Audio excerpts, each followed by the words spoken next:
Everyone, and welcome back to another video. So, you've heard that flying is coming in 7.2, but you logged in, you hit the spacebar, and guess what? Nothing happened. Well, today I'm going to explain how to unlock flying in patch 7.2. The good news is, it's relatively simple and will not take as long as unlocking flight did in patch 6.2 of Warlords of Draenor.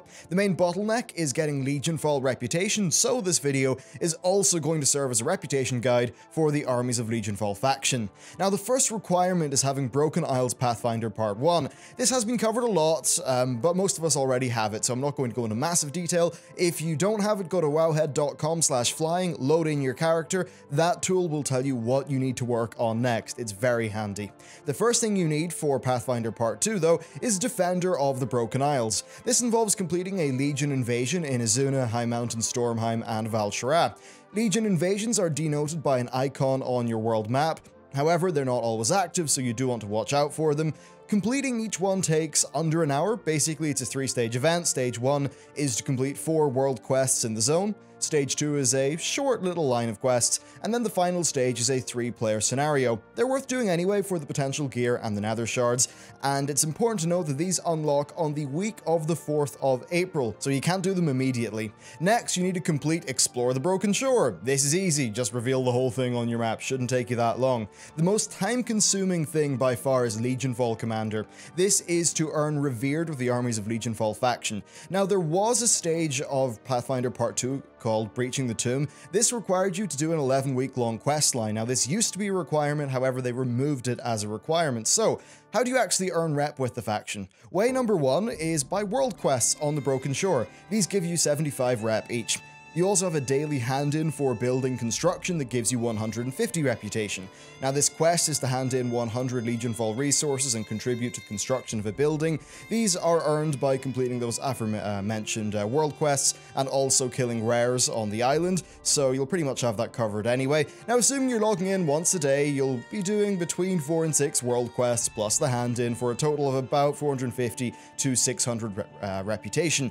There will be a world quest for the new dungeon, which you should also do, and when the Tomb of Sagaris raid comes out, there will be another world quest for that raid, which will give you 500 rep, but that will not be for a good while yet, because the raid isn't active.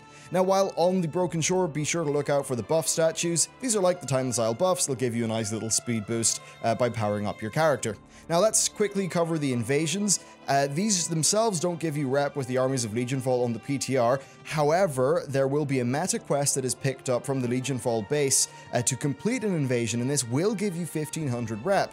You'll need to complete 4 of the invasions anyway for Broken Isles Pathfinder, so you'll do this naturally. And now that initial quest for the 1500 rep, it's a one-off quest. It will appear in the week of the 4th of April, which is, as I said, when the invasions will be activated.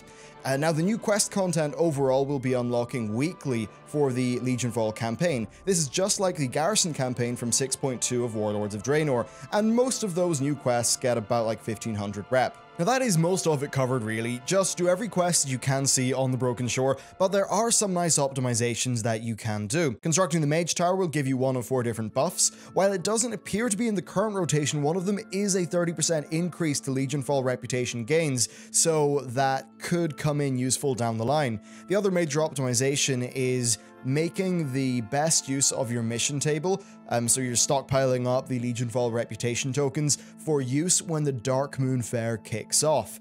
Now, there are specific Legionfall rep token missions, but then there are other rep token missions, but for all of those reputation token missions, the bonus reward is an item which gives you a rep token for a random faction. That can include Legionfall. So as an example, I did a Dreamweaver one, got the bonus token, the bonus one turned into a Legionfall one, which can be very good, and that'll get you ahead of the curve quite a bit. Now, of course, Legionfall rep is needed to be exalted for your class mount, so you'll probably want to chip away at that on your alts, and really that's a very time efficient way of just building up your rep on your alts you can sort of do without putting loads of time into them. Now, if you do have an outstanding quest from the Legionfall campaign, I would of course recommend waiting a day or two if it means that you can do it so that, you know, in a time period where you can benefit from the Dark Moon Fair. I would also squeeze as much content into uptime of the Mage Tower buff as is possible. That's a 30% increase to your rep gains, so, you know, if a world quest has 20 hours left and it looks like the Mage Tower will be up by then, it's probably worth doing the quest, you know, when you can line it up with the Mage Tower.